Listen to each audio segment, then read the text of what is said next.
Hi hello എല്ലാവർക്കും നമസ്കാരം. വിക്രത്തിൻ്റെയും വേദയുടെയും ഈ വരുന്ന ഒരാഴ്ചയിലെ ഒരു ഗംഭീരമായിട്ടുള്ള വിശേഷത്തിലേക്ക് എല്ലാ കൂട്ടുകാർക്കും സ്വാഗതം കേട്ടോ. അപ്പോൾ നിങ്ങൾ ആരെങ്കിലുമൊക്കെ ആദ്യമായിട്ടാണ് നമ്മുടെ ഈ ഒരു ചാനൽ കാണുന്നതെങ്കിൽ നിങ്ങൾക്ക് ഇഷ്ടപ്പെട്ട് കഴിഞ്ഞാൽ ഇപ്പം തന്നെ ഒന്ന് ലൈക്ക് ചെയ്യാൻ മറക്കല്ലേ.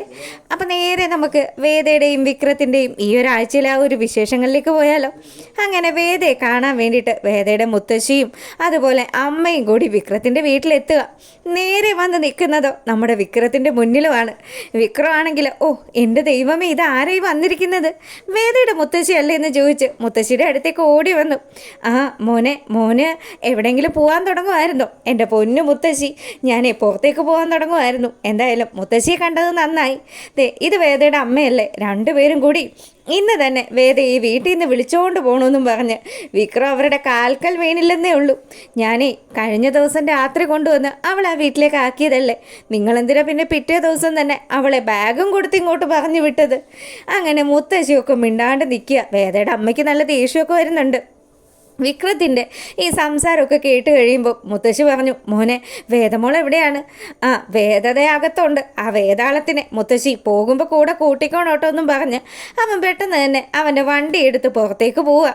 അങ്ങനെ വേദ ഓടി വരുന്നു. മുത്തശ്ശിയെയും അമ്മയും ഒക്കെ കെട്ടിപ്പിടിച്ച് അവരോട് വിശേഷങ്ങളൊക്കെ ചോദിച്ച് മുറ്റത്ത് തന്നെ ഇങ്ങനെ നിൽക്കുമ്പോഴാണ് സുധാകരൻ മാഷിൻ്റെ വരവ്. മാഷ് വന്ന പാടെ തന്നെ, അല്ല ഇത് വേദയുടെ അമ്മയും അച്ഛമ്മയും ആണല്ലോ, അല്ല കമലെ നീ എന്താ ഇവരകത്തോട്ട് വിളിക്കാതിരുന്നത്?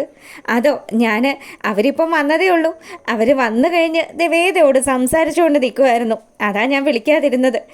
എന്തായാലും നിങ്ങൾ അകത്തോട്ട് കയറുന്നും പറഞ്ഞ് മാഷ് രണ്ടുപേരെയും സ്വീകരിച്ച് അകത്തോട്ട് വിളിക്കുകയാണ്. അങ്ങനെ അവർ ആ ഒരു അകത്ത് കയറിയതും നമ്മുടെ വേദയാണെങ്കിൽ വല്ലാത്തൊരവസ്ഥയിലാണ് ജീവിക്കുന്നതെന്ന് നമ്മുടെ പത്മത്തിന് മനസ്സിലായി. പത്മം മൊത്തത്തിലുള്ള ആ ഒരു ചുറ്റുപാട് നോക്കി, എൻ്റെ വേദമോളെ നമ്മുടെ വീട്ടിലെ സൗകര്യങ്ങളൊക്കെ വെച്ച് നോക്കുമ്പോൾ ഇതെന്താ മോളെ ഇത്, നീ എങ്ങനെ ഇവിടെ അഡ്ജസ്റ്റ് ചെയ്യുന്നത്? നിന്നെ പോലെയുള്ളൊരു മോള് എന്തായാലും താലിയെന്നും പറഞ്ഞ് ഇങ്ങനെ ജീവിതം ഇല്ലാണ്ടാക്കാനായിട്ട് അമ്മയും അതുപോലെ നിൻ്റെ അച്ഛമ്മയും അച്ഛനും ഒന്നും സമ്മതിക്കില്ല മോളെ. ഞാൻ പറയുന്നത് മോളൊന്ന് കേൾക്കുമെന്ന് ചോദിച്ചു. അമ്മ എന്താ ഈ പറയുന്നത്? എനിക്കിവിടെ പരമസുഖമാണ്. അല്ലെങ്കിൽ ഇതേ നോക്ക്, വിക്രത്തിൻ്റെ അമ്മ നിൽക്കുന്ന കണ്ടില്ലേ, അച്ഛൻ നിൽക്കുന്ന കണ്ടില്ലേ, എല്ലാവർക്കും എന്നോട് എന്തുമാത്രം സ്നേഹത്തിൻ്റെ കാര്യമൊന്നും നീ പറയണ്ട. വന്ന് കയറിയ സമയം തന്നെ നിൻ്റെ ഭർത്താവ് എന്താ പറഞ്ഞതെന്നുള്ളത് ഞങ്ങൾ കേട്ടതാ. അതുകൊണ്ട് നീ അധികം സംസാരിക്കുമൊന്നും വേണ്ടെന്നും പറഞ്ഞ് അമ്മ ഇങ്ങനെ ദേഷ്യത്തോടു കൂടി നമ്മുടെ വേദയുടെ അടുത്ത് സംസാരിക്കുക. അങ്ങനെ അവർ താഴേക്ക് നോക്കുമ്പം ഇരിക്കുന്നു വേദയുടെ ബാഗ്. ബാഗ് ഇവിടെ തന്നെ ഇരിക്കുവാണല്ലോ, അപ്പോൾ ഇവിടെ ആയിരിക്കുമല്ലേ എൻ്റെ പൊന്നുമോൾ അന്തി ഉറങ്ങുന്നത്. എന്തിനാ മോളെ നീ ഇങ്ങനെ മറ്റുള്ളവർക്കൊക്കെ ഒരു ഭാരമായിട്ട് ഈ വീട്ടിൽ എന്തിനാ ഇങ്ങനെ വന്ന് നിൽക്കുന്നത്? അങ്ങനെ അമ്മ പറയുന്നതൊക്കെ കേൾക്കുമ്പോഴത്തേക്കിനും ശരിക്കും പറഞ്ഞാൽ നമ്മുടെ വേദയ്ക്ക് നല്ല സങ്കടമൊക്കെ ഉണ്ട്. എന്നാലും അവൾ അതൊന്നും ആരുടെയും മുന്നിൽ പ്രകടിപ്പിക്കാണ്ട് അവിടെ ഇങ്ങനെ നിൽക്കുക. അപ്പം മാഷ് വന്നിട്ട് മുത്തശ്ശിയോടും അതുപോലെ അമ്മയോടും ഒക്കെ ഇരിക്കാൻ പറഞ്ഞു. അതെ, ഞാൻ പറമ്പിൽ കുറച്ച് പണിയൊക്കെ ഉണ്ടായിരുന്നു. അങ്ങനെ ആ പണിയും കാര്യങ്ങളും ഒക്കെ കഴിഞ്ഞിട്ട് വരികയായിരുന്നു. പിന്നെ എനിക്കൊന്ന് ബ്ലോക്ക് ഓഫീസിലും പോകണമായിരുന്നു. എന്തായാലും മോളുടെ കാര്യത്തിൽ നിങ്ങൾ രണ്ടുപേരും കൂടി ചേർന്ന് ഒരു തീരുമാനം എടുക്കണം. ഞങ്ങൾ പറയാവുന്നതിൻ്റെ മാക്സിമം പറഞ്ഞു. അവസാനം ഇവൾക്ക് ആരും അല്ലാത്ത രീതിയിൽ വരെ ഇവളോട് നിന്നു. എന്നിട്ടും ഇവൾ എന്തുകൊണ്ടാണ് ആ തെറ്റ് തിരുത്തി വീട്ടിലേക്ക് മടങ്ങി വരാത്തതെന്ന് ഞങ്ങൾക്കറിയില്ല. അമ്മയോടും അതുപോലെ അച്ഛമ്മയോടുമായിട്ട് പറയുക, എൻ്റെ മോനുണ്ടല്ലോ നല്ല ഒന്നാന്തരം ഒരു ഗുണ്ടയാണ്. ഞാനൊരു മാഷായിട്ടും അതൊക്കെ ഞാൻ നിങ്ങളോട് പറയേണ്ടി വരുമ്പം എൻ്റെ മാനസികാവസ്ഥ നിങ്ങളൊന്ന് വിചാരിക്കുക. എനിക്ക് നല്ല സങ്കടമുണ്ട്. എൻ്റെ മോനെക്കുറിച്ച് ഒരുപാട് പ്രതീക്ഷകളോടുകൂടി ഞാൻ അവനെ വളർത്തിയതാണ്. പക്ഷേ അവനിങ്ങനെ കൈവിട്ടു പോകുമെന്ന് സത്യം പറഞ്ഞാൽ ഞാനും എൻ്റെ ഭാര്യയും ഒന്നും വിചാരിച്ചിട്ടില്ല. 3 ആൺമക്കളുണ്ടെങ്കിലും അതിലേറ്റവും മിടുക്കനായിരുന്നു എൻ്റെ വിക്രം. പക്ഷേ വിക്രം ഇങ്ങനെയുള്ളൊരു ഗുണ്ടാ പണിയിലേക്ക് പോകുമെന്ന് എന്ത് ചെയ്യാനാ, ഞങ്ങളുടെ തലയെഴുത്ത്. അല്ലാണ്ട് നമുക്കൊന്നും തന്നെ പറയാൻ പറ്റില്ലല്ലോ. എന്തായാലും ഇത്രയും കഷ്ടതകൾ അനുഭവിക്കുന്ന ഈ വീട്ടിൽ നിങ്ങളുടെ കൊച്ചുമോൾ ഇവിടെ നിൽക്കുന്നതിനോട് ഞങ്ങൾക്ക് തീരെയും താല്പര്യമില്ല. അതുകൊണ്ട് അമ്മയുടെയും അതുപോലെ അച്ഛമ്മയുടെയും ഒപ്പം മോൾ ഇവിടുന്ന് പോകണമെന്ന് പറയുക. ഇത് കേട്ടതും വേദ പറഞ്ഞു, അച്ഛ മറ്റെന്ത് കാര്യം പറഞ്ഞാലും ഞാനത് അനുസരിക്കാം. പക്ഷേ നിങ്ങളൊക്കെ ഉപേക്ഷിച്ചിട്ട് എൻ്റെ ഈ ഒരു താലി ഉപേക്ഷിച്ചിട്ട് ഈ വീട്ടിൽ നിന്ന് പോകാൻ പറഞ്ഞാൽ ഒരു കാരണം വെച്ചാലും എനിക്കത് അംഗീകരിക്കാൻ പറ്റത്തില്ല എന്നും പറഞ്ഞ് വേദ അവിടെ അങ്ങനെ നിൽക്കുക.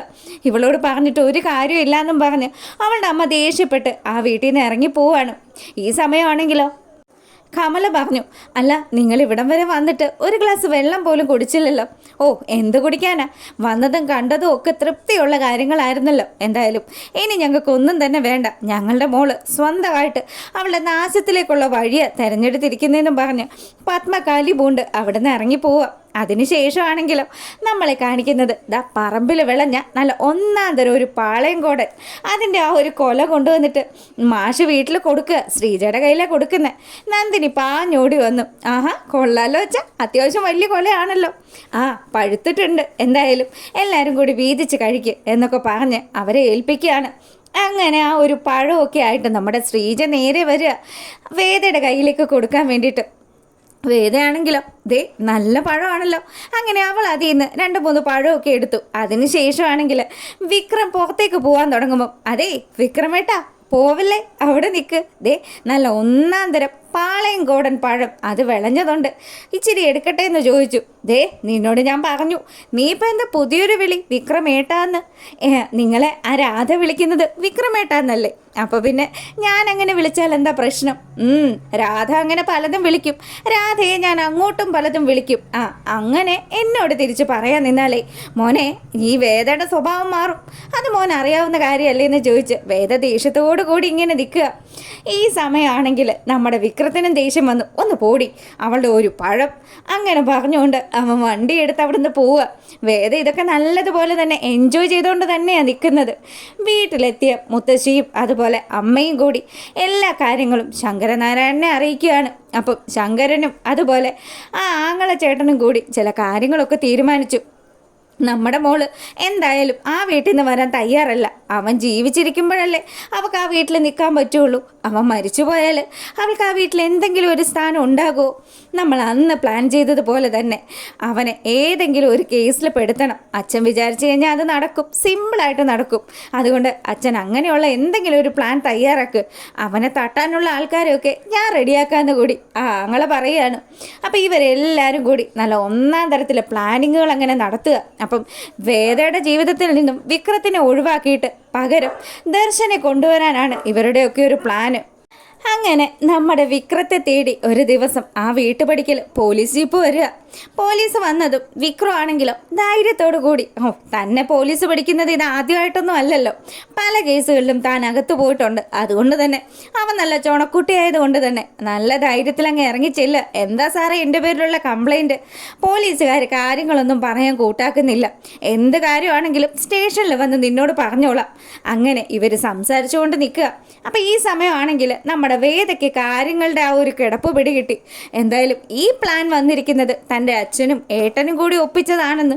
അങ്ങനെ അവൾ ഇറങ്ങിത്തിരിക്കുക. അവളുടെ അമ്മായിയമ്മയാണെങ്കിൽ ഭയങ്കര സങ്കടത്തിൽ കമലയെ ആശ്വസിപ്പിച്ചു നമ്മുടെ വേദ. അതിനുശേഷമാണെങ്കിൽ വേദ പറഞ്ഞു, അമ്മേ ഒരു കാരണവശാലും അമ്മ വിഷമിക്കരുത്. അമ്മയുടെ മോനെ ഈ വേദ തിരികെ കൊണ്ടുവരും. എന്തായാലും അമ്മ സങ്കടപ്പെടാതെ ഇവിടെ ഇരിക്കുക. വിക്രത്തിൻ്റെ കാര്യത്തിൽ എനിക്കും എന്തെങ്കിലുമൊക്കെ ചെയ്യാൻ പറ്റുമെന്നും പറഞ്ഞ് അവൾ ആ വീട്ടിൽ നിന്ന് ഇറങ്ങിത്തിരിക്കുക. നേരെ വന്ന് വീഴുന്നതോ നമ്മുടെ ജഡ്ജി ഏമാൻ്റെ മുന്നിൽ. അങ്ങനെ ജഡ്ജിയുടെ വണ്ടിക്ക് മുന്നിൽ വന്ന് നിൽക്കുക സ്ട്രോങ് ആയിട്ട് വേദ. അങ്ങനെ വേദയെ കണ്ടതും അച്ഛനും ഏട്ടനും കൂടി വണ്ടിയിൽ നിന്ന് ഇറങ്ങി. എന്താ വേദമോൾ ഇപ്പോൾ പുറത്താണോ? എന്താ അവരെല്ലാവരും കൂടി മോളെ ഇറക്കി വിട്ടോ എന്ന് ചോദിച്ച് അച്ഛൻ വേദയെ കളിയാക്കുകയാണ്. അച്ഛൻ എത്രമാത്രം വൃത്തികെട്ട ഒരു മുഖം ഉണ്ടെന്ന് ഞാൻ മനസ്സിലാക്കിയിട്ട് കുറേ കാലമായി. അന്ന് വിക്രം എൻ്റെ കഴുത്തിൽ താലി കെട്ടിയ ദിവസം വിക്രത്തെ കൊന്നു കളയാനല്ലേ അച്ഛൻ എല്ലാവരോടും ഓർഡർ ഇട്ടത്. അതുകൊണ്ടല്ലേ ആ പോലീസുകാരനന്ന് അവനെ പിടിച്ചുകൊണ്ട് പോയത്. അതുകൊണ്ട് അച്ഛന് ഈ മകളെ ഇനി ജീവനോട് കൂടി കാണണമെങ്കിൽ അച്ഛൻ എൻ്റെ ഭർത്താവിനെ റിലീസ് ചെയ്യിക്കണം. ഇല്ലെങ്കിലുണ്ടല്ലോ പിന്നെ ഈ വേദയെ നിങ്ങൾ ആരും കാണില്ല എന്നുള്ള ആ ഒരു ശപഥം അത് അവിടെ വെച്ച് അവളങ്ങ് പറയുക. ഇത് കേട്ടതും വേദയോട് അത്യാവശ്യം ആത്മാർത്ഥതയുള്ള ആങ്ങളെയും അച്ഛനും കൂടി നമ്മുടെ വിക്രത്തെ റിലീസ് ചെയ്യാനുള്ള കാര്യങ്ങളൊക്കെ നടപ്പാക്കുന്നതൊക്കെയാണ് നെക്സ്റ്റ് വീക്ക് വിശേഷങ്ങളിൽ വന്നിരിക്കുന്നത്. എന്തായാലും ഇതിൻ്റെ എല്ലാ വിശേഷങ്ങളും നമ്മൾ ഡെയിലി അപ്ലോഡ് ചെയ്യുന്നുണ്ട്. കാണുന്നവർക്കൊക്കെ ഒന്ന് ഇഷ്ടമായി കഴിഞ്ഞാൽ ലൈക്ക് ചെയ്യാൻ മറക്കരുത്. അതുപോലെ തന്നെ സബ്സ്ക്രൈബ് ചെയ്യാണ്ട് ഒരുപാട് പേര് കാണുന്നുണ്ട്. അവരൊക്കെ ഒന്ന് സബ്സ്ക്രൈബ് ചെയ്തോടെ സപ്പോർട്ട് ചെയ്തേക്കണേ. എല്ലാവർക്കും നല്ലൊരു ദിവസം ആശംസിച്ചുകൊണ്ട് അപ്പോൾ വീഡിയോ വൈൻഡപ്പ് ചെയ്യാണ്. അപ്പോൾ ഓക്കെ, ഗുഡ് നൈറ്റ്.